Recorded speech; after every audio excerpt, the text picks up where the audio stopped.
Hello, listeners. I am Moo, and this is Insomnia Cast, a cast for people who cannot sleep by someone who also cannot sleep. I think I might be having variations of that. Don't really mean to, but that's just kind of how it goes, I guess.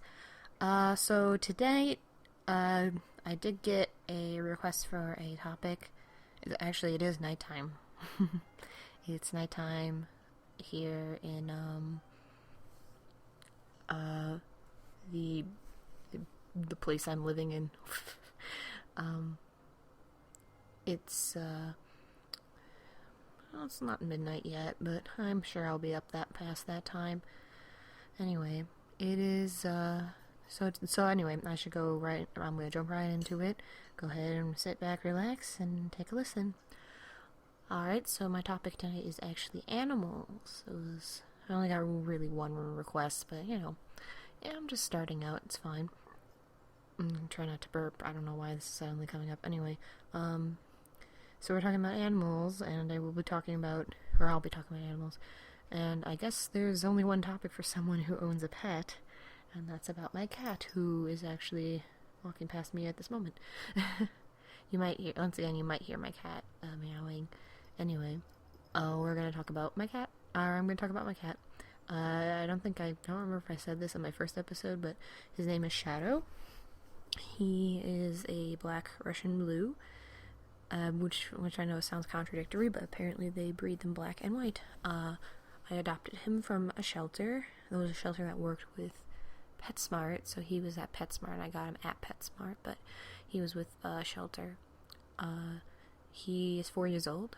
He was owned by an elderly woman, but then she moved to a nursing home and she couldn't take care of him anymore. The family couldn't take him in, so they dropped him off at the shelter. He was in the shelter, oh gosh, they dropped him off in like August, and I adopted him in October.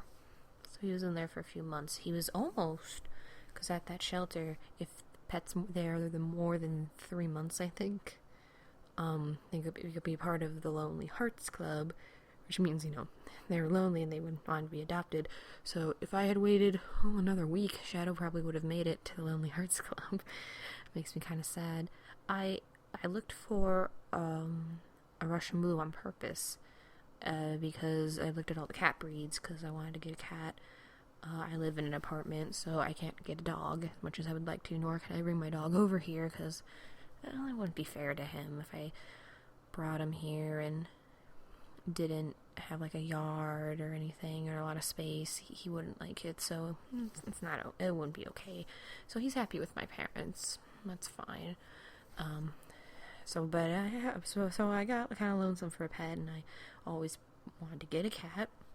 So I looked into it. I went through a lot of the breeds. One of the other ones they were called the Cornish Rex. They're these little kitties with curly fur. They're very cute. I think I was looking at Siberians. I don't know. I don't remember everything else I was looking at, but Russian Blue is the road I decided to go with. And I went to Pet Finder and I looked up if there are any Russian Blues nearby me, and Shadow was close by. And I don't know, I immediately fell for him. He's a very handsome cat. He's very pretty, and I went to PetSmart to get a better look at him in person, and it was a very long walk, I can say that much. And then I got to see him, and oh my god. And then I was like, well, I think I'm getting this cat. But then I had to stop myself and be like, I should think about this. So I did. I thought about it, decided, can I afford it? Because getting a cat, having the cat long term is not super expensive if the cat doesn't have any health problems. But initially getting a cat, got quite a bit of money. The most expensive thing I have is the cat tree I have leaning against the wall. And that was the most expensive purchase out of everything I bought. Altogether it was pretty pricey, but oof. Anyway, I emailed the people at the shelter to ask what Shadow was like, and a little bit about him, and the shelter had described him to me. They said he was mellow and very chill. He was fine with other cats, dogs, and kids, and he is also, quote, a nice guy. And they were completely and 100% correct. That is a very good way to describe Shadow. He is a nice guy. He really is. He's almost too tolerant of me picking him up all the time. He will let you pick him up, but he's not a huge fan of being held up for long or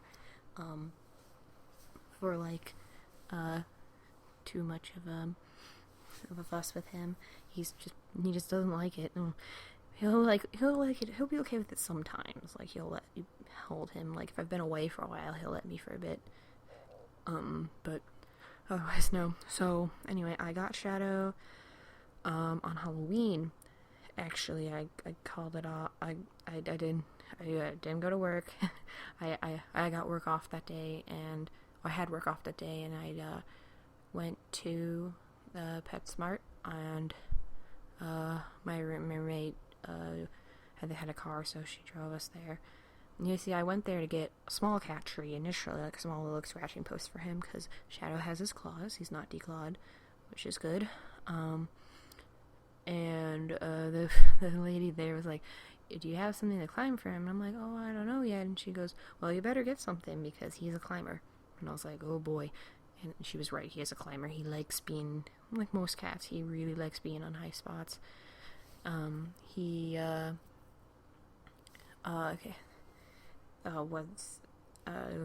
know if he was so sure about living here at first. He meowed the entire way back to the apartment, and at first he preferred to like be under things, and he wasn't used to us, but he adjusted. He's a very, very relaxed cat. He's very chill, not too much bugs him, and he's also quick to forgive. He doesn't like it when I cut his nails. Like, he hates it, and it's the only time he's ever hissed at me is when I'm cutting his nails. He will hiss at me even, like, that's how much he hates it. Otherwise, he hasn't hissed at me ever, just that one time.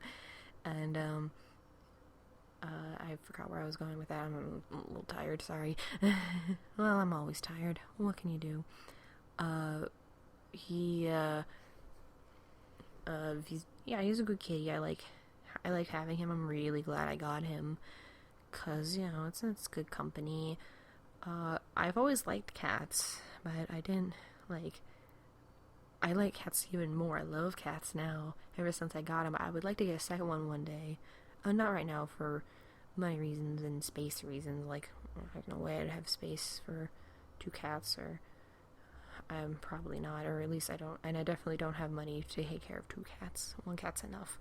Even though it's not super expensive, it's still, like, you know, double the cost. If you have 2 cats, you run out of food faster and such. Actually, I gotta change Shadow's water now that I think about it. I'll probably do it after I'm done with this. He's not bothered by fireworks or lightning or thunder. He will jump with loud noises, but, you know, like I said, he's overall very, very, very relaxed. He's a very relaxed cat. He's probably in my room right now, sitting on my bed. I think he's he likes my room. He likes being in there. I think he likes it because of the bed, and that's really comfortable. He's got a lot of spots because, you know, he's a 1 cat. We only have him here, and he has all his spaces. He will sit on the futon, the couch. He's not allowed on the table, though. I'm pretty sure he probably goes on it when me or my roommate are not there. Or the kitchen counter, same with that. He likes treats. He's not really picky with food very much. Like, he's not picky with that at all. The only thing he's picky with is toys. Like, I have toys for him, and he likes the ones filled with catnip. And I only bought him like a few when I got him because I wasn't sure what he would like. And he only plays with them when nobody's looking in the first place. Secondly, he doesn't do that very often anyway. But people keep sending me toys. My family members have sent me a lot of cat toys. But he'll like fiddle with them for a while. Last thing I got him was this the ball in like a tube thing you could chase around. He uses it to rub his face on it, and he'll lie sideways and pet the ball that way. But otherwise, I haven't seen him use it very much. He likes the catnip inside it, though, of course. He's funny like that.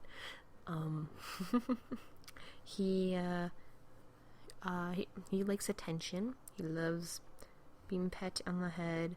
Like, that's his favorite spot. He likes his belly too. He would go with his belly. He's pretty much good with anywhere except he's a little sensitive on his paws, but I think a lot of cats are. Yeah, I'll still touch them, of course. I'll still touch him, of course, but, like, you know, he has a tolerance level when it comes to that. He's just like, no, get up and walk away. He likes to sit in the windowsill. We have a windowsill, and he likes to sit up there and, you know, enjoy the sun. And because he's a black cat, he just absorbs all the sunlight. and like when he comes, you know, he's been in the window because you touch him and he's warm. He's really, really warm. Because he was sitting in the sun. He likes to lie on the floor when the sun comes through the window, and, say for food, he really likes turkey-flavored things. I think he likes both dry food and wet food. He'll eat it. I think he likes wet food more, because he'll eat that faster than he would the dry food. He's okay with I mix it together, so I do that. I mostly do it, you know, prevent hairballs. He doesn't usually have, he's a short-haired cat, and Russian blues are that way. I had no idea that you can breed them to be black or white. That's pretty cool. I mean, I kind of wanted to get one that was that color, the Russian blue, because it is very pretty, but whatever, Shadow's the one I got. Apparently he's a pure breed, and I definitely believe it, because if you want to get a Russian blue that's not blue-gray, you gotta breed it that way. It's pretty interesting. That's funny, because my dog's also a pure breed. So that was more my dad's choosing than mine. That's a... Well, I guess I might as well talk about my dog a little bit, because we're on the subject. I have a dog. His name's Douglas. He's a Wheaten Terrier. They say soft-coated Wheaten Terrier, but honestly, I don't know of any other kind of Wheaten Terrier. Weird. He's 11 now. He's very, very, very, very old. Well, at least to me, he's getting kind of old. I got him when I was in 7th grade. I actually got him via a bet with my dad. I bet my dad that if I got an A in my math class, which, by the way, I'm really terrible at math, then he would get me a dog. And when I was 13, I got an A in math, and then a year later, I had my dog. My dad wanted to pick the breed that would be right for our family. Of course, my dad wanted to pick it. Eventually decided Wheaten Terrier, and I was like, okay, that's cool. And I actually originally wanted to get a female dog, but fate didn't have that in store for me, because we waited so long to get the dogs, there wasn't too many litters left. And so Douglas was near the tail end, because he was returned twice. And not for behavior, well, no, he was only returned once, but 2 people wanted to go for him. The first person ended up being allergic to him, which was weird, because the Wheaten Terriers do not shed. They're hypoallergenic. But he was allergic to him, which can happen. So he had to return him. And the other couple, they wanted to adopt my dog. He was up in Wisconsin, and they wanted the breeders to ship him to California. And the breeders were like, no, we're not doing that.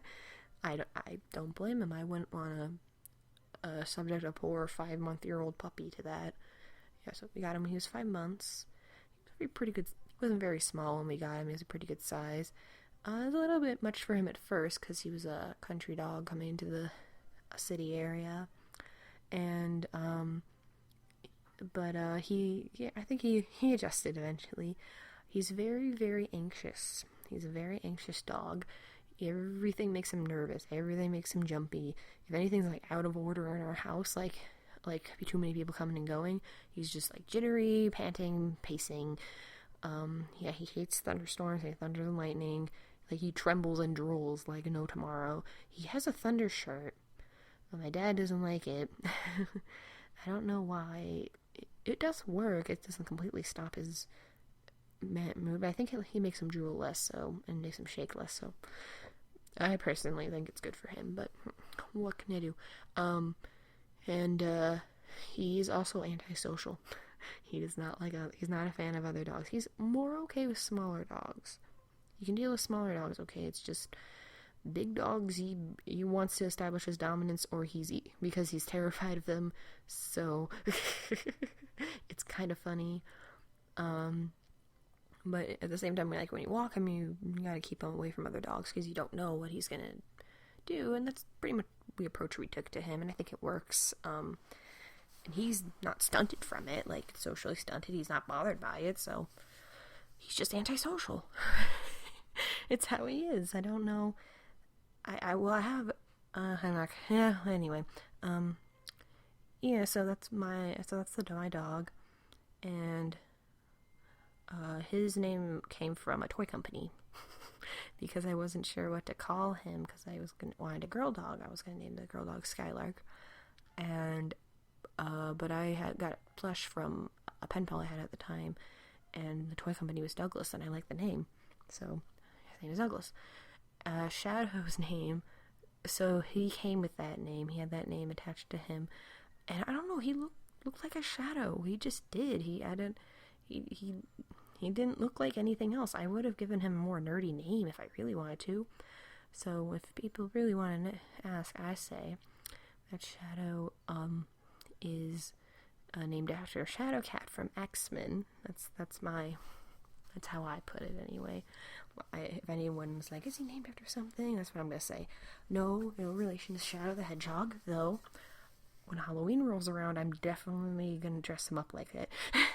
And by that, I'll just give him a handkerchief. And if there's Pet Safe body spray, I think I'll give him some red coat. He would hate that, but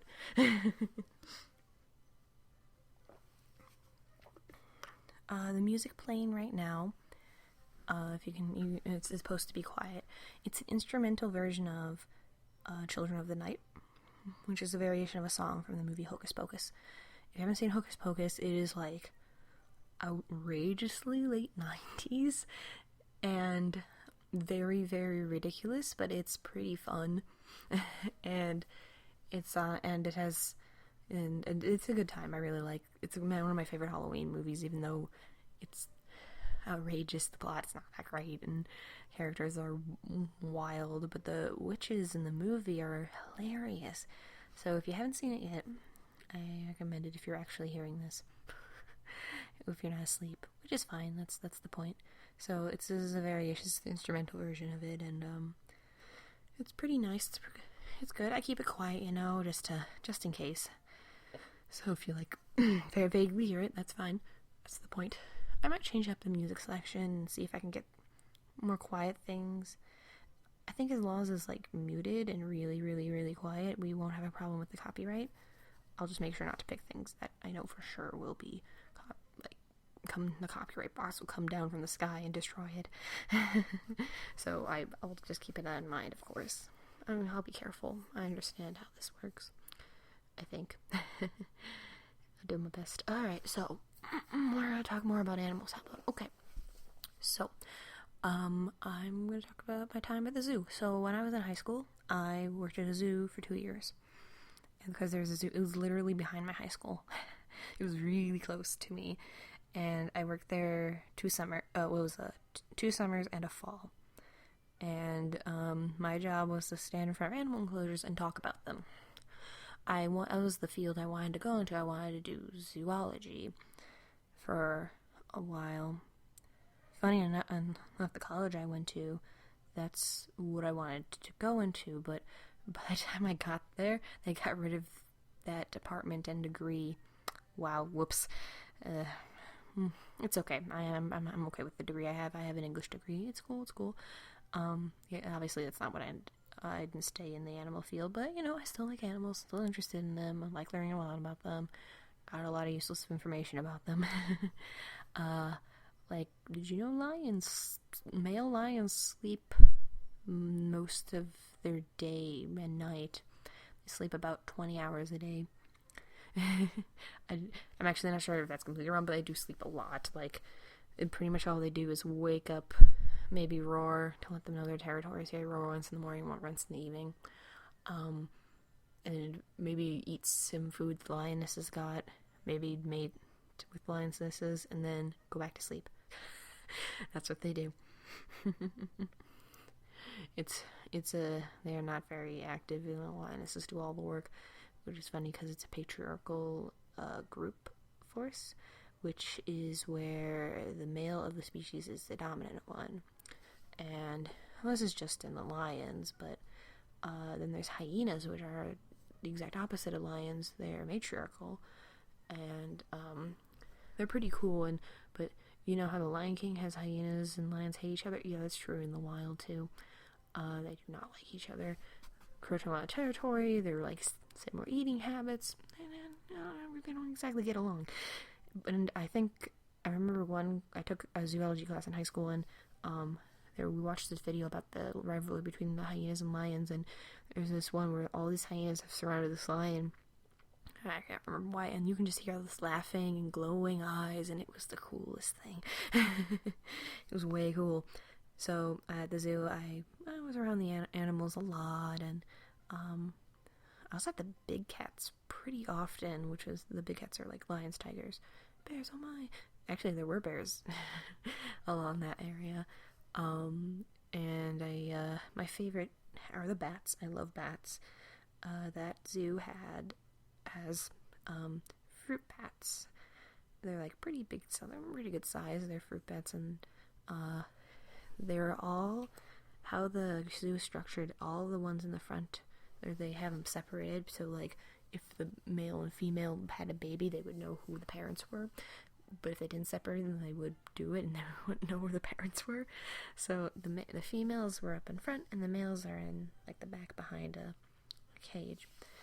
And one of my assignments was I sat and I listened. I did hear them, but I observed them. Oh gosh, what was the experiment? I think it was I was deciding what section of the exhibit the bats liked, because it was a pretty big exhibit, and I thought it was going through the floor, the middle area with the trees, or like the ceiling.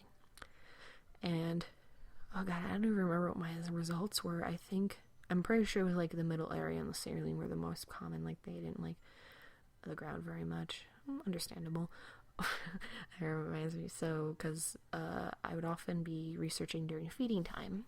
So like, people come in, put in like their food, put in the fruit, and two bats, they were headed over there and like crawling from the tree, because that's what they do, and they're not flying, they can crawl.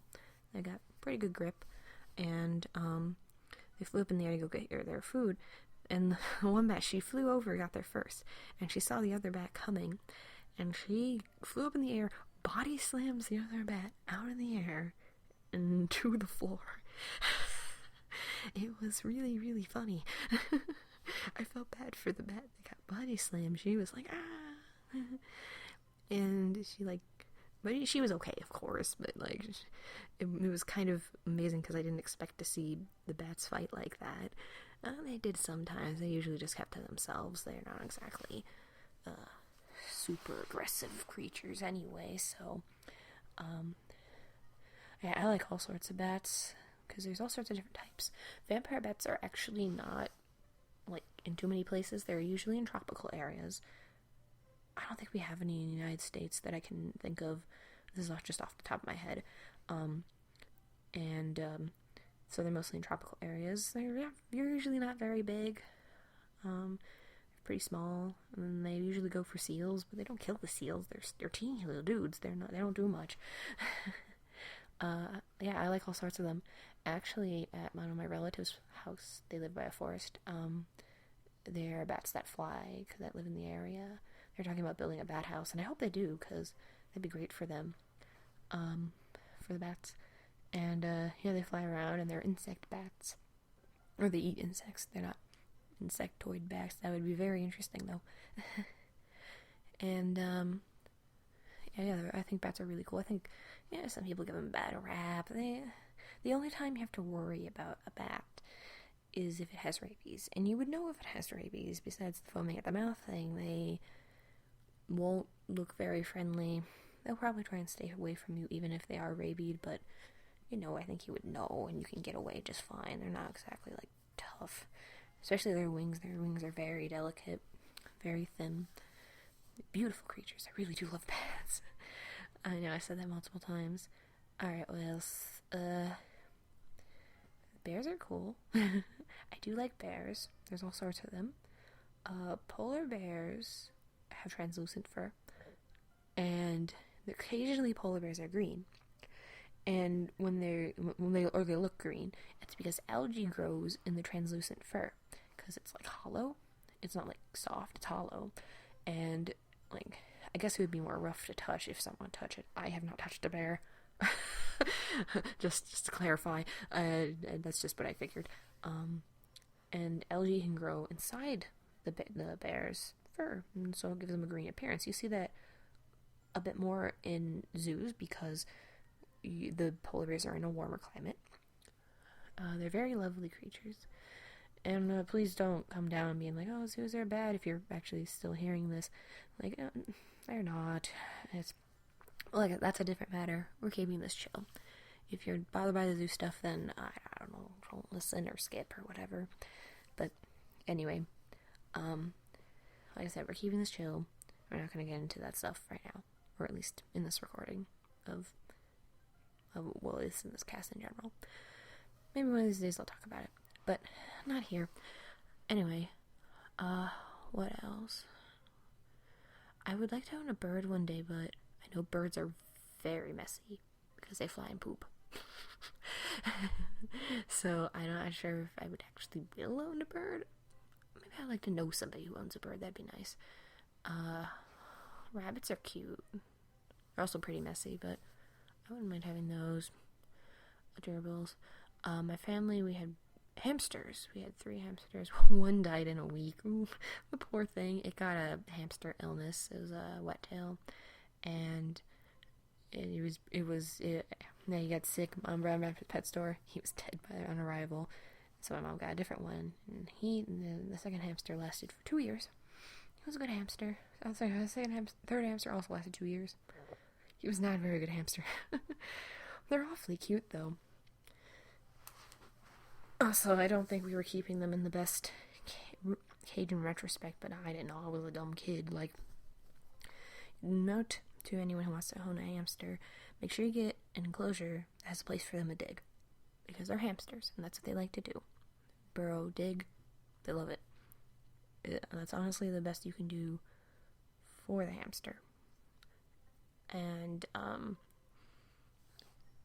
yeah, that's my little input there. What else do I got to say? I probably have plenty more to say. I like pigs. Pigs are cute. They, I mean, I'm not a vegetarian or vegan or anything like that, but it doesn't mean I don't like pigs or farm animals, that matter. I just like meat. That's just me. Pigs are very cute. Wouldn't mind having that as a pet. Not to eat, of course. That's really messed up. Actually, you know what I really would like to own maybe one day? Goats. I adore goats. They are so cute. If I had a property where I could have goats, I would love that. They are so adorable, and they are so sweet. And it's pretty cool. When I worked at the zoo, there's a petting zoo for the goats, and one of my jobs, I was there quite a few times, was to supervise the goat petting. You know, make sure everything's okay, scoop up the poop when they poop. And it was really nice hanging out with the goats, because I think the funniest thing was I would sit on the fence sometimes, just to give me a good vantage point, and I could do that, so I did.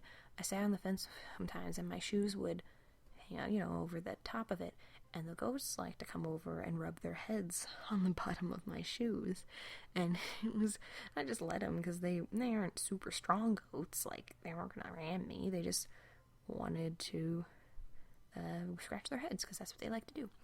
And there was a goat called Moose. He was a pretty nice goat. The only time that I would ever get nervous is when they started headbutting each other. I'd like be like, kids, go away, get away, and they're headbutting each other, leave them alone. They usually don't do it very much, though. They know, they've been around people, they know. There's the pygmy goats are cute. They have the really tall goats. I'm sure there's another name for them, but I don't remember them right now. What else? There's all sorts of animals in this world. Pretty amazing. I'm not gonna like get too into environmentalism and stuff because, like I said, like with the zoos, different kind of worms, but we're keeping this chill. So we're gonna talk about something. Let's see.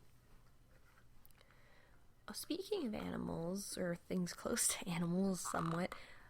Pokemon. I'll talk a little bit about Pokemon while I'm here. Pokemon's pretty chill. I can keep it a chill topic. Pokemon, I've been playing it since I was 7 years old, and I love it. It's fantastic.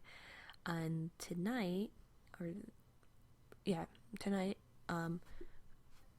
Pokemon Go came out. Pokemon Go came out for the phones. And I don't know, actually the servers have been terrible because everyone's going on at once.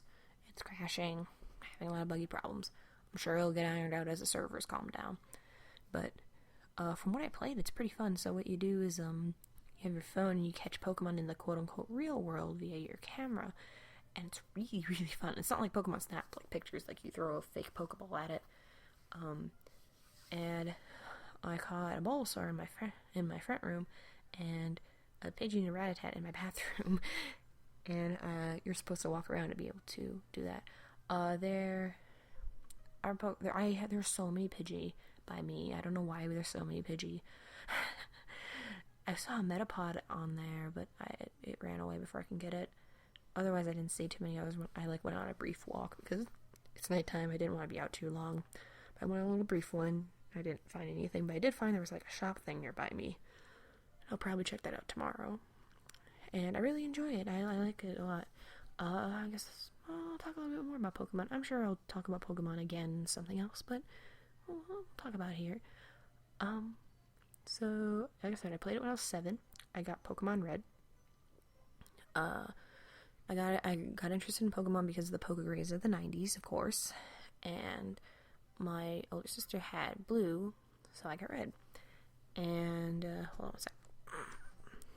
There we go. Sorry, as I'm plugging my computer, it's fully charged. Anyway, my first Pokemon was Bulbasaur, and I still like Bulbasaur. I've trained Bulbasaurs before, even though Grass type is not my favorite actually, but I still like my Bulbasaur. You really can't, replace when you never forget your first Pokemon. Really, like when you're in Pokemon, it's your partner, it's your buddy, it's the first one you get. It's usually your strongest by the time you get to the end because you're like 7 and you don't know what else to do, so you just grind your first Pokemon until it hits level 100. That's what I did.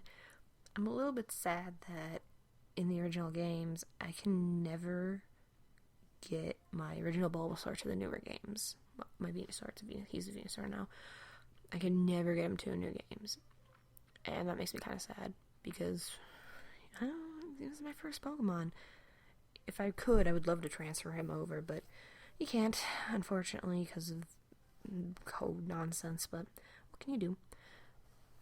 I mean, actually, there is technically a way, but it requires devices that I do not have to get into the game, extract the Pokemon data, and transfer it into the 3DS version, but luckily, the good news is, my Pokemon game is actually still in quite good condition. I've kept it pretty good over the years, so it's not in danger of exploding or disintegrating.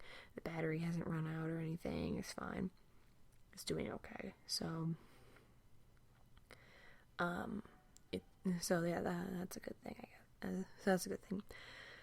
I also had a fondness for, in Pokemon Crystal, I had an Ampharos, named Saffron was her name, and she was like level 90, I think, when I was playing. And yeah, that started my love of electric Pokemon. I do like electric Pokemon a lot. I mostly just like them to destroy things. But my favorite Pokemon, I have several, of course. Like, it's hard just to pick one, honestly. But one of my favorites is the Marip line. I love the sheeps. They're so cute. Like, when I'm playing the game, I try to use new Pokemon if I'm playing a new game, but, like, I have a weakness for Marip. The second I see one in the wild or something like that, I'm like, oh, I gotta catch the Marip. I want it so bad. So, I catch the Marip. So, I've trained at least, 5 different Marip. Only one of them's been a boy, funny enough. I don't know how that happened, but one of them's a boy. His name is Noah. I think he's in my Black and White 2 copy. I own every single Pokemon game from, I own every single one, main series, not so much for the spin-offs. I have most of the Mystery Dungeon ones, except I gave Blue Mystery Dungeon to a younger cousin, and for him to play, and I hope he enjoys it. Because I didn't play it anymore. I finished the game, and then I didn't feel like doing much of the post-game. I evolved my Pokemon all the way. In case you don't know what Mystery Dungeon is, it's a roguelike spin-off where you play as the Pokemon, and they're all talking and such. And I don't know, I guess I have all of them, but like, I don't know. I still haven't been completely attached to the gameplay. I've gotten bored several times. Maybe when the next one comes out, I won't buy it. I think I'll just pass on it because I don't really play them that much. Well, what can you do? Yeah, so I have all of them when Sun and Moon comes out, because as with recording, it's not out yet. I'm gonna get both of them, because like I get both versions anyway, but I'll play them one at a time. Like when Pokemon X and Y came out, I was like, oh, I'll play them at the same time, and then I found that was really tedious, and I didn't like it, so I was just like, no, I'm just gonna I'm just gonna finish one, and I think I chose Y to finish first. I don't know which one I choose. I'll probably choose Moon because I like the Moon a lot. So to finish first eventually. So we'll see. Oh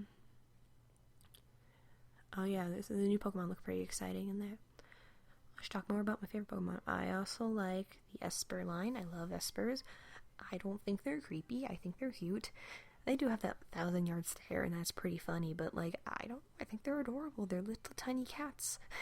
They're based off of the Scottish Fold cat, and the Scottish Fold cats are cute, so it's like, I like this cute little psychic cat that can probably blow up everything, but it's so cute. Like, I don't know, I've seen a lot of jokes like about being possessed by Satan or whatever, and I'm just like, oh, I don't like those, because I guess I'm not a fan of demonizing an entire Pokemon species. Yeah, so I really like the Esper line. I have a shiny Esper that I hatched myself. It took at least 200 eggs. Oh my god. But I got her. And then other favorite Pokemon. I like Spritzee. I'm a little bit disappointed with its evolution, because I was like, oh, it's going Plague Doctor and such, but it doesn't look, it goes more Drag Queen in the end, which isn't, I don't think it's a terrible thing, it's just not what I expected. I was kind of hoping for something more Plague Doctor-ish than Showgirl, but more Drag Queen Showgirl person, but it's fine. I still have an Aromatisse. And I like the shiny Spritzees, they're pretty. I like Mawwiles. I like Mawwiles for a while.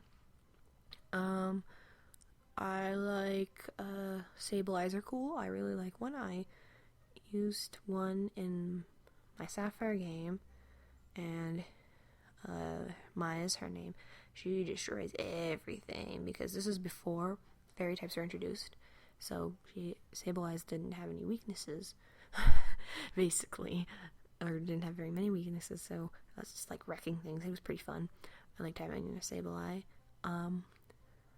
What else have I trained? I've trained a lot of Pokemon. Oh, I like Mudkip. I like the Mudkip line. Yes, I do like the Mudkip. Do you like Mudkip? Yes. It's the old memes. But I do like the Mudkip line. I think it's fun. I think it's based off of it's more of a Mudfish than an Axolotl, but it's pretty close to that. Whoopers are Axolotl, and I do like Whoopers. They're cute. What else do I like Pokemon? I like the Pikachu line, actually. It's a little bit cliche, but what can I say? Pikachu's cute. I like, for types, like, I like fairy Pokemon. A lot of people are complaining about the line, but I was like, oh no, it's adorable. All of them are cute and powerful and stuff. Sorry. Had to take a drink. And I like electro types. I like psychic types and ghosts. I like both of those. They're really, really fun to use and play, and they have cool designs. Fire types are cool. Funny. Water types. I haven't trained very many ice types, though I do like a lot of them. Like, I like Frostlass, even though I haven't trained a Frostlass. Delbirds are funny little things. I have trained a Delbird. And, Delibird. For other ice types, Glaceon, I like all the evolutions, they're very pretty.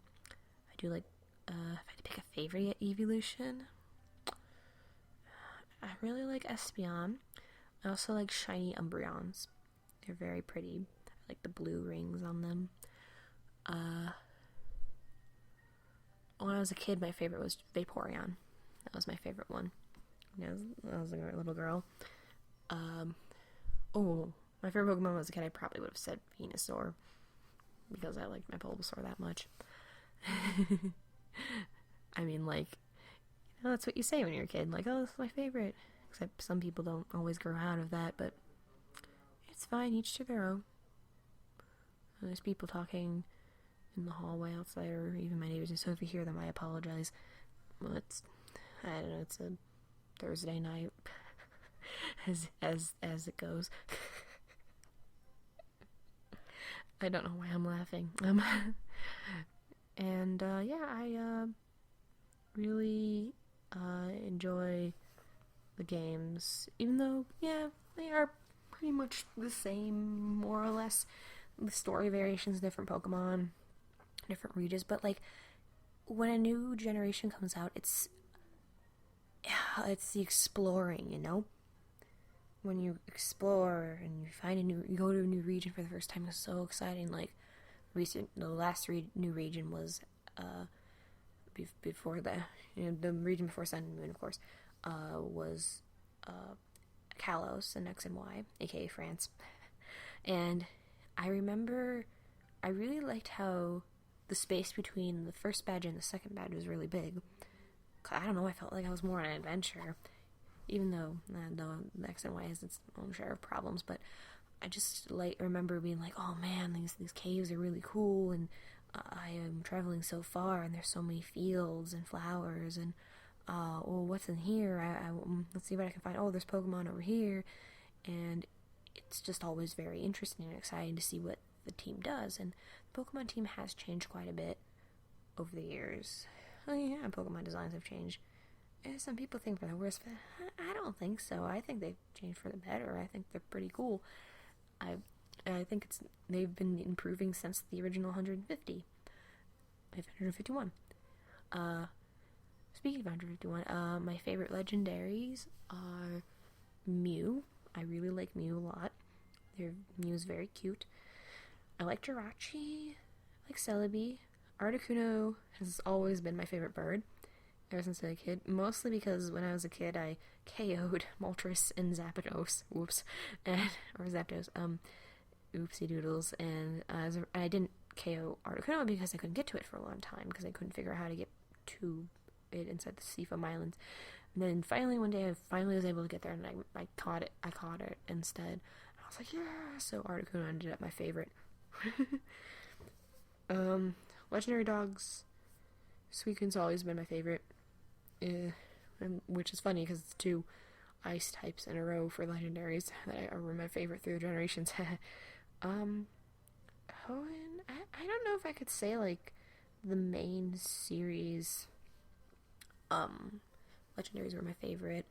I was kind of a soft spot for Groudon because I trained a Groudon for a long time, but like not too much. I really like Rayquaza. If I had to pick a favorite out of the 3 of those, I would choose Rayquaza. Like I said, I like Jirachi, Celebi, Mew. What else for legendaries? I'm like trying to think of all of them. There's a lot of them now, which I have seen some people complain about. There's a lot of myths and legends. Why not? I mean, come on. Like, there's a lot of gods. Why can't Pokemon have a lot of gods? There's a lot of aspects of the world. I like Lugia. I do also like Ho-Oh, but I think I like Lugia a bit more. I guess I just like these more. I like Giratina is my favorite from the 4th generation, because I have a Giratina named Draco, and I post game in Pokemon Pearl, I just had my Giratina with me all the time. Like I would travel on him, and He'd help me hatch eggs, because that's what you do in a Pokemon game. When you're done with everything else, you just breed. You breed, or you hunt for shinies or you catch them all. And for me, I breed. I've done the same exact things. If there's like a drought when there's a drought between the generations, I didn't really do that with the second generation, but the third generation I did. Oh my god, I did so much breeding and walked everywhere that I pretty much have memorized the map of Hoenn.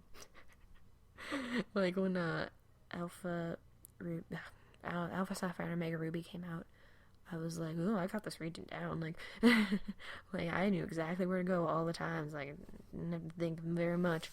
They didn't change too much either, so I was able to like come and go just 100% fine. I was like, whoop, whoop, I know where I'm going. And like I was walking around, I'm like, oh, this is the place where I would ride my bike forever just to hatch this stupid egg. Like, I did so much breeding in those games. I played my Emerald game like crazy.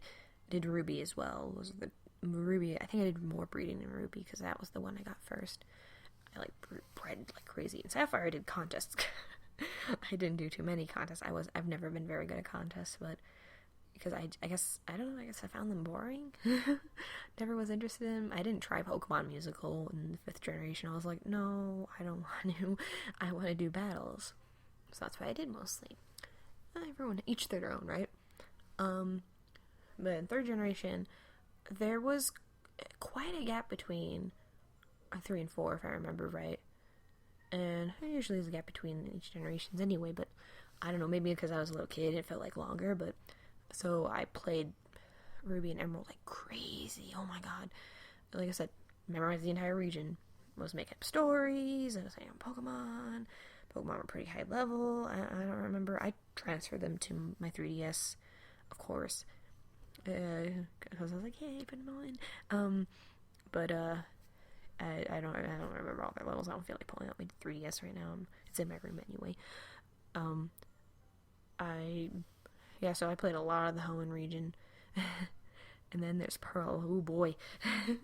Because Pokemon Pearl came out when I was in high school, and I'm pretty sure it was early high school. Pearl and Diamond and Platinum. I'm pretty sure it was early high school.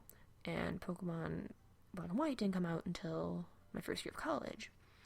So I was like, oh, so like there's a pretty good gap between the two games, and I just played a lot of Pokemon Pearl. I got Diamond second, and I got Platinum. I didn't play as much in Platinum. I finished it, and I finished Diamond, but Pearl's the one I was in the most. I was like, bling, breeding all the time. I don't think I got close. I've only caught them all once, and that was in the original games. Because, well, why not catch them all? But after that, I'm just like, I don't really want to. I'm just not interested in getting that many Pokemon. I'm just not. I just get as many as I can, as many as I want. I'm good to go. I can live with that. Yeah, like I said, each to their own. And I didn't do shiny breeding until Pokemon Y. I don't know, I guess at the time I didn't see why I should put the effort in it. And Pokemon Y hit, and it became a little easier to get shinies, and I was like, alright, I'll go for it. And, I actually enjoyed the process of getting my shiny Esper, more or less. It was frustrating, and it was long, but, oh yeah, it was worth it in the end. And now, this is gonna sound really bad, but, I have a cheating device. Actually, I have a Action Replay, which I got at Walmart years ago, and it was actually for Harvest Moon. It wasn't for Pokemon originally. It was for Harvest Moon DSQ. Because I don't know, I got annoyed with the tediousness of the game. And I used that, and then I saw there was cheats for Pokemon on it. And I was like, dude. So I, of course, but I didn't use it very much for Pokemon. Until recently, fairly recently, like a year or two ago, I discovered that you can make everything shiny. And I was like, yes! So that's what I've been doing, and I just never get sick of all the shinies coming out, and I just love it, love it, love it. So like, generations 1 to 4, I can get shiny Pokemon from. No problem. Generation 5, because my Action Replay isn't updated it never updated to Pokemon Black or White. It just never did. And I don't know where the disc for it to update it is anymore. I don't even know if I can use it anymore. I'm not entirely sure. So it's not updated to black and white. It doesn't recognize the game, even if I put in the codes, so it doesn't work.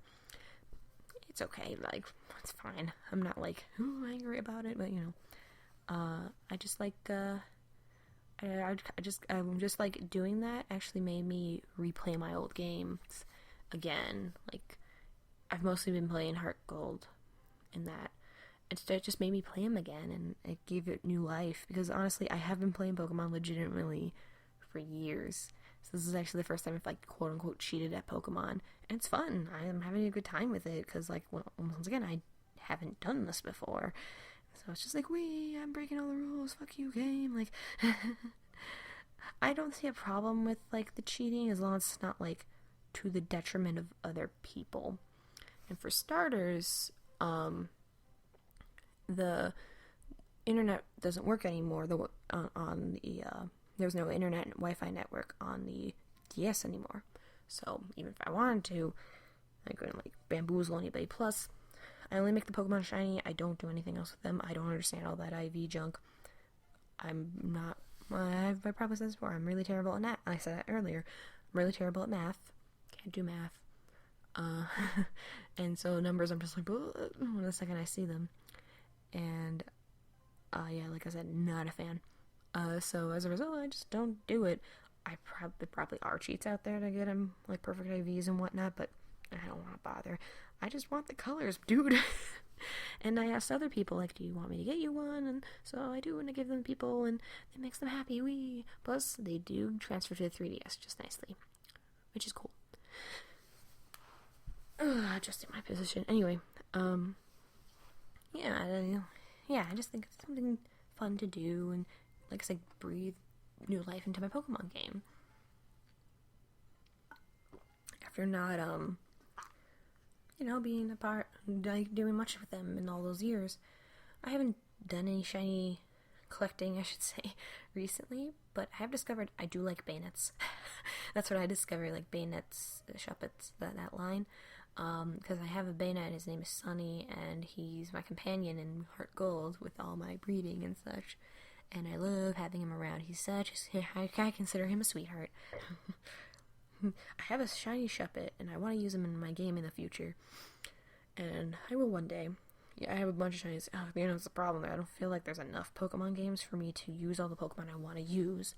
I'd like to trade Shuppet. That'd be really fun. There's also, Mothim. Oh, I really like Mothim. I have a Mothim named Cody, and he was my buddy for breeding when I was playing Pearl. He was pretty much there to fight the stronger enemies if I was grinding or training smaller Pokemon, younger Pokemon, or lower level Pokemon.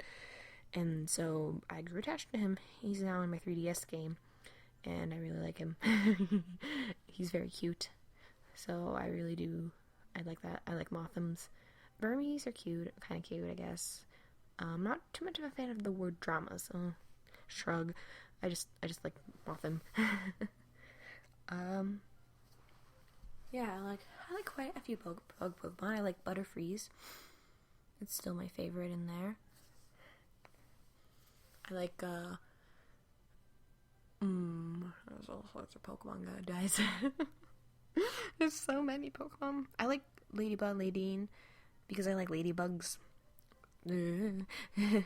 It's, so it works for me. I've always liked ladybugs, so it works out. Oh god, there's just so many. It's 150 and more to see. It's kind of funny. Little Poke craze. I don't know any of you that are too young for that. Maybe I should talk a little bit about Pokemon craze. Oh my god. So, in the 90s, like late 90s, Pokemon came to the United States. It came to the United States like, oh gosh, I want to say 98. I think that's when it was. When it came, it was like 98, 97, or maybe 99. Either way, it came in like pretty late 90s, and it was everywhere. There was Pokemon everything. The TV show was on TV.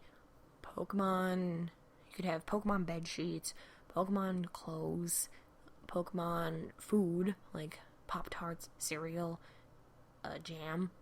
There was Pokemon jam. actually, jam, or the jelly, was in these special Pokemon jars, and my family collected all of them. And when we finished the jelly, we washed them out, kept the jars as glasses. Ooh, there's only one now. The rest of them broke over time. There's only one. It's a Charmander, and that's still around in my parents' house. So that's a product of it. Yeah, you know how Frozen is like everywhere now? It was like that. But, like, I think even bigger than that, if you can imagine. Yeah, there's, like, Pokemon everything. And it got a lot of Mon series ported to the United States, like Digimon. Which, by the way, Digimon is actually older than Pokemon, so no, it didn't rip off Pokemon, if you're thinking that. Which I actually did like Digimon too, but Pokemon was like my mainstay, you know. And everyone was playing the games. Everyone had the trading cards. Everyone was watching the show. Everyone wanted to go see the first movie when it came to the theater. Oh my god. My memories of going to the theater are only in chunks. Like, I remember going, I think it was me and my siblings, and I think my dad came. I think my mom was there too, but I don't remember. I just remember sitting there, and everyone had, like, their Pokemon stuff on. I remember someone had a glowing Pikachu, like, on a stick or something like that. I don't know. I just remember seeing it and being like, oh, Pikachu. And I remember the short, and I remember chunks of watching the movie. I have seen the movie not too long ago, so I do remember the movie, but, like, this is from when I first saw it. And I remember the part when Ash died. Ooh, spoiler alert, he comes back. Oh, spoiler alert, ooh, Pokemon, anyway. When he dies, and I remember sitting in the theater, and there's, like, this dead silence in the theater of, like, oh my god, he's dead, because it's, like, the main character, like, oh my god, he's dead. And I kind of remember crying. I don't think I cried that much, but I remember hearing people around me crying, and he came back to life, and everyone's like, yay. And I remember people were cheering, like, before and after the movie, and that's what all I remember. Oh yeah, we also got, like, a special Mew card. I think I still have it. Oh yeah, I still have my Pokemon cards. They're under my bed in Illinois. I mean, in where I'm from. Whatever, I can say it, Illinois. And they're under the bed, and, I still got them. Hey, maybe they'll be worth something one day. I can tell you that most Pokemon cards are not worth that much. Pokemon cards are only worth a lot if I understand right, if they're, like, first edition, like, original Pokemon cards, like, first print kind of deal, and, like, in very good condition, yada yada yada. I don't know that much about the card trade, but I know a little bit, and that's what I know for sure. And I don't think any of my cards would count for that. I'm pretty sure don't have the ones that would go for a lot of money. I have a holographic Venusaur. I still like that card. Maybe next time I visit my parents, I'll, like, take it and like, put it on a bulletin board or something. Yeah, it was like, oh yeah, Pokemon was everywhere. It was on the cover of Time magazine. Celebrities were, like, making songs about Pokemon for the Pokemon movie. Like, when the second movie came out, it was still pretty popular. So, like, you know, I went to see it in theaters. Everybody was in the theater. I don't remember much of that theater trip very much. Probably because it didn't have the shocking thing of Ash's death, temporary death. But I just remember watching it, and I remember thinking to myself, man, I should cross this over with Sailor Moon. That's what I was thinking at the time. And, like, the second games, of course, were out by then, and I remember I got them for Christmas, and we were away somewhere. I don't remember when, so I was playing Pokemon Gold in the hotel room. I was just, like, saying, like, yeah, I got it. And oh my god, the Game Boy, I had a Game Boy Color. It didn't have a backlight at the time, so, like, in order to, like, see anything, if you're not in, like, perfect lighting, is have, like, this little plug-in light on the side to, like, illuminate the screen, and it was the worst thing. So I was really psyched when the Game Boy Advance SP came out and it had a light. Oh my god, that was, like, amazing. I'm just like, oh my god, it has a light, I can see what I'm doing. It was great, and you can play, you know, the original games on it, because you have the, you can play Game Boy Advance and regular Game Boy games. and oh man, I liked it. The only downside with mine is the screen. I think I've dropped it too many times, or something. If like I hit it too hard, or like it twitch it too hard, it like will shut off whatever it's playing if you're not careful. So I don't use that one. I use another one that my little sister used to have, and she didn't want it anymore. So I was like, I'll take it.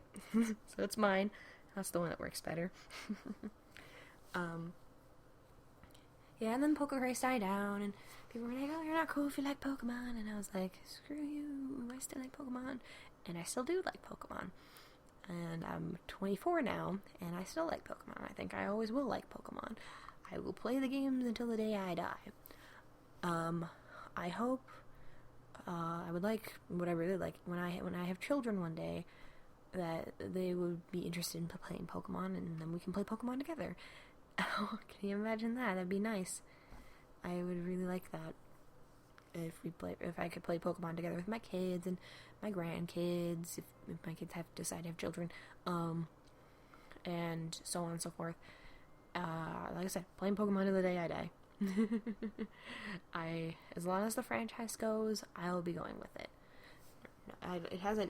It's done very well over the years. It hasn't like gone bad or anything. You can argue this and that about not being original anymore, and I don't think that's true. I think, like I said, there's some of the games that have problems. Like, I'm not gonna like go super deep in all of them. Like, for example, Pokemon X and Y had, I think its biggest problem was it had a bunch of new features, and those were good, like Pokemon Me and all the new Pokemon, etc., etc. But the story was very weak, especially compared to Black and White, which was a pretty darn good story, especially for a Pokemon game. And I didn't like the rivals as much. I think the only one I really liked was Shauna. Is that how you pronounce her name? I think so. She was the only one I kind of liked a little bit. It's because, like, out of all of them, I spent the most time with her, and I didn't spend very much time with everybody else.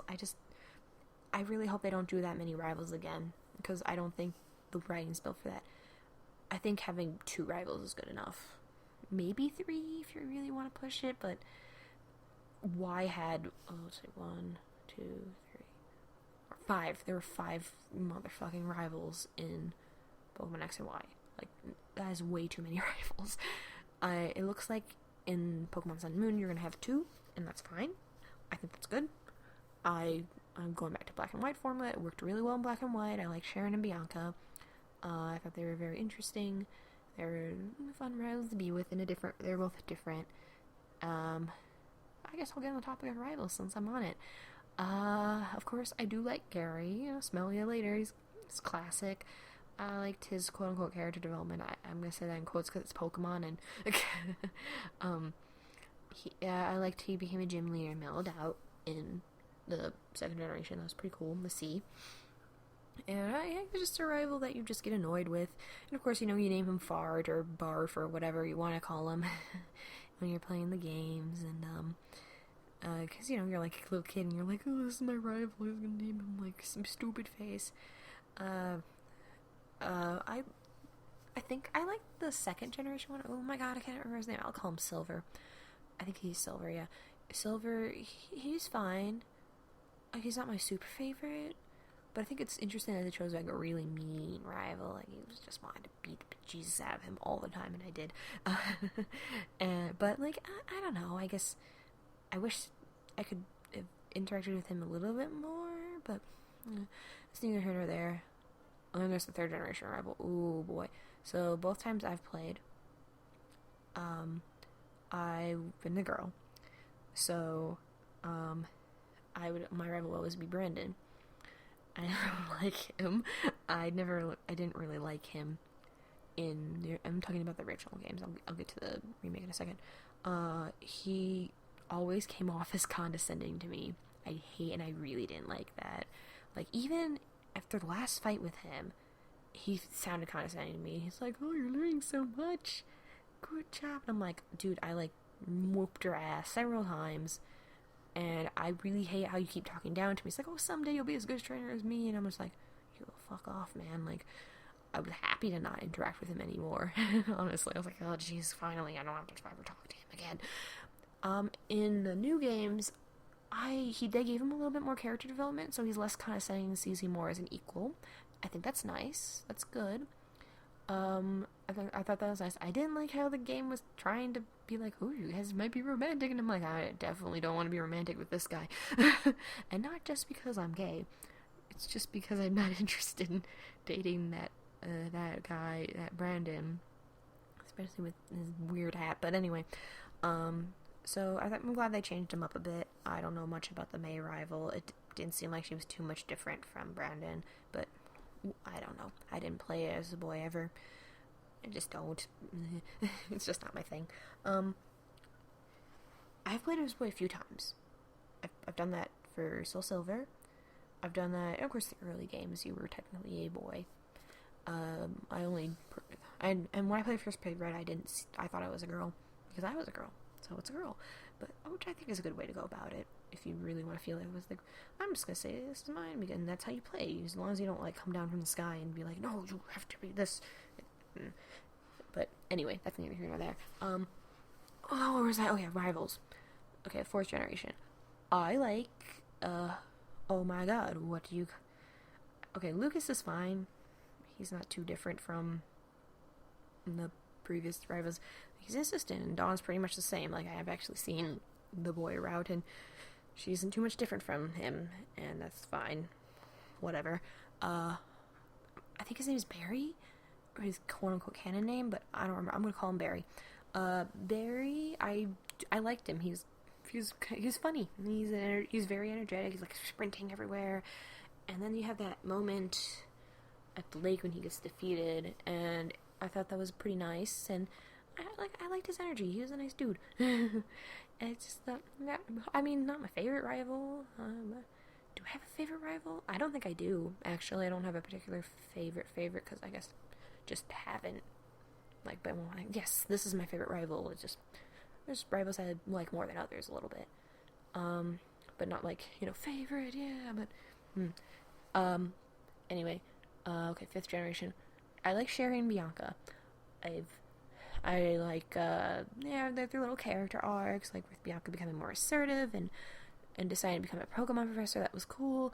And Sharon, realizing, there's more in Pokemon than just winning fights. And I thought that was pretty nice. And he wasn't, a bad person or anything, or, treat his Pokemon poorly, say, Silver did. He was more his very academic way of going about things, I guess, was completely the best way to do it. And that's kind of what he learned, and that there's no shame in losing and stuff like that. It's nice. I liked him. I liked seeing them in the sequel game. And then we come to my least favorite rival. This is in Black and White 2. I don't like Hugh. I never liked him. I didn't completely finish. I got through most of of Black 2, but I didn't really finish it because I lost interest. Because I don't know, it's doing the exact same region again. Not too much difference. Which is that's how most third games are. I'm like, yeah, but it was even more so. And also, I didn't like Hugh. Oh God, he I don't know, his personality rubbed me the wrong way, for starters. And I didn't like how he wants to get back his sister's Purrloin, I'm probably mispronouncing that, but it's a cat Pokemon. He wants to get that Pokemon back for her. But he's so intense and driven about it. It's pretty obvious it's more about his pride than getting the cat back, And we don't get to know his sister very much, the one who was actually affected by this shit. She doesn't have a unique sprite either. She doesn't have a name. I'm just oh, okay, well, why should I care? Why should I care if this girl gets a Purrloin back? Also, she didn't seem like she was interested in getting that Purrloin back. You can always go and catch another Purrloin, just saying. It's awful that your Pokemon got stolen, but you can always get another one. I know it's kind of saying oh, you should always get another pet, but you can. It won't be the same, but it's better than nothing. I think if something were to happen to Shadow, I think I would get another cat. Not right away, of course, but if that were to happen, I think that's what I would do, because I can't picture life without one. And I don't know, she didn't seem like she had any other Pokemon. So he's running around this motherfucking region, yelling about Team Plasma and whatnot, and dragging me, the main character, player character, into it. And I was just like, I don't want anything to do with you, buddy. Get away from me. I don't want to be around you. He's just I don't know. I found him unpleasant to be around, which is saying something because Silver is the thing, and I found Hugh to be more obnoxious and unpleasant than him, and Barry combined. Like, I just didn't like him. That's part of the reason why I didn't like playing the game, because he would always pop up and I was like, go away. I don't care about your story arc. I don't care. I have no reason to care. I just don't have a reason to actually like the guy or feel like he should be his Bond. It's great that he's determined, but he just acts like a jerk 20% of the time, or more like 40% of the time. And other than that, it was just like this weird driven guy who just won't let go of something that happened when he was a kid. And the game in the end didn't really, from what I understand, like I looked up exactly how it all ended up and didn't really like address what him like blindly sprinting into everything to go after some mistake he had when he was like 6. Like point being is I don't like him, and I didn't like having him in the game. So when X and Y was happening, I was like, cool, I'm excited for new rivals, because who doesn't love new rivals? And like I said, I think the game developer should have just gone with Shauna. Maybe one of the other kids, but I think they should have just gone with her. She's like perky and upbeat, and she's like, yeah, I'm ready to go on an adventure, let's go. But not like super energetic like Barry was. But like, and then she like, likes to hang out, and then she likes you, the main character, and then she kind of hinted that she might have a crush on you, regardless if you're a boy or a girl. And he's, and it's just like, like a nice little moment, finding the frou-frou and the really big palace place. That was pretty nice, and she's good at puzzles, and like she had a lot going for her, but unfortunately she has to share the space with all these other characters. Let's start with I think his name is Torino. He's the fellow that liked to dance. And that's pretty much it. He seemed pretty nice, seemed pretty jolly, had a Crawdaunt, and he liked to dance and wanted to teach us Pokemon dancing, and that's pretty much it. Like, he comes like, I want to dance. Next time you see him, I want to dance. I like dancing. Great, I already know that about you, buddy. I kind of wish that you spent one-on-one time with him and all the other people, because maybe they could have, like you did with Shauna, but you don't. You don't spend that much time with them. Besides Shauna, that's pretty much all you spend time with. And then there's Trevor, I think his name was. He's the orange hair, the Pokedex battles, which, okay, that's really lame, thanks. Like, it's not like I couldn't have gone to Professor Oak and told me how many Pokemon I have, or like how accomplished I can feel by Professor Oak's like, not Professor Oak, wow, Sycamore. Woo, good job, Mary. And be like, oh, wow, I got this many Pokemon, and they feel accomplished, and I don't need some kid comparing me as Pokedex. I mean, he was pretty cool to fight, but that was pretty much it all was to him. There really wasn't much else, and then there's the other rival, the next door neighbor rival. For me, it was Callum, but it's Serena. Like, they're literally the same character. Like, there's no variation. So they're like, their parents are famous trainers, apparently, who you never meet. BT dubs. Great. And you can't even, like, go inside their house and meet them, if I remember correctly.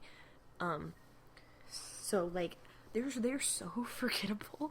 They're a lot like, they're like close to Brendan and May as like the kind of friendly rival, but there's not very much there. Like, they show up and they're like, I'm gonna be better than you, and they're kind of serious business, but like, that's not very explored very much or looked into very much, or I don't feel like I knew them very well by the end of it. I mean, I kind of like the idea that you travel the region in a group, but in the end, there's just too many of them and not enough time to go through all of them.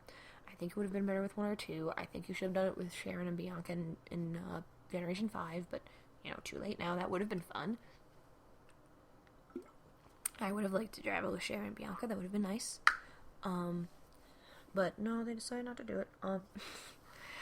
Yeah, but like I said, that next door neighbor rival, like she, Callum and Serena, they're so forgettable. I only remember them because Callum doesn't wear a hat and Serena doesn't wear a hat and has her hair in a ponytail, and that's what I know, and that they're supposed to be a rival, and I was just like, okay, and they'd be like, hi neighbor, and I'm like, hey, and I'm gonna hang out with Shauna over here. Well, you see, my preference is showing. I honestly think they should have just chose one or two of them. Maybe they should have chose your neighbor and Shauna, and that would have been enough. Or it could have chose like the dancing boy. I would have been interested to see how dance is done in the Pokemon world. That'd be cool, I guess. Even Trevor, like he would have maybe learned that, it's not always Pokedexes that involve Pokemon or something like that. I don't know. Point being is, I think they could have done better, and it felt like a little bit hasty. They're like, oh, just throw all these guys in, it's good. And then, yeah, so there's my view on the rivals, pretty much. Oh yeah, the new rivals. Well, I can't say too much about them because we only know a little bit. I like how they look so far. There's, oh my god, I'm gonna pronounce his name wrong. I don't know.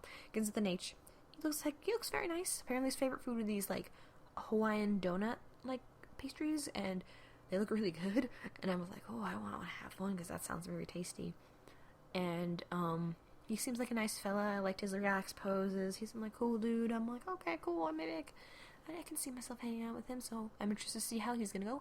And the other one, who I guess I'm mostly assuming she's a rival, because that's how it usually goes in Pokemon, is the young lady with the long white hair, whose name I'm also forgetting. Is it Lily? No. Point being is she's the other one, and she says she doesn't like Pokemon battles, and likes reading. And she's very mysterious, and I'm like, ooh, I'm interested to see where that goes. So, she's pretty, I like her design. But that's pretty much all I can say about her, because like I said, we don't know very much right now. As of this recording, I don't know very much about the rivals. So hopefully, it looks like we're only going to have the two rivals. I could see them introducing a third, maybe, but but so far it looks like it's just going to be the two of them, and that's fine. I'm happy with that. Great, good news. Alright, so we have hit over an hour, and I think this is a good time to stop. And I would gladly, if you are still awake, thank you for listening while still awake. If you're asleep, good. Get some good sleep, that is a good thing. And, I hope you have a good day, evening, whenever you're listening to this app. Yeah. And once again, thank you for listening. And go ahead and recommend me topics for next time, or I can continue talking about Pokemon. I definitely have more to say about Pokemon, or whatever you want, via YouTube comments, or Twitter, or Tumblr. Those places would work just fine. And thank you once again for listening for a third time, and I hope you rest well. Good night.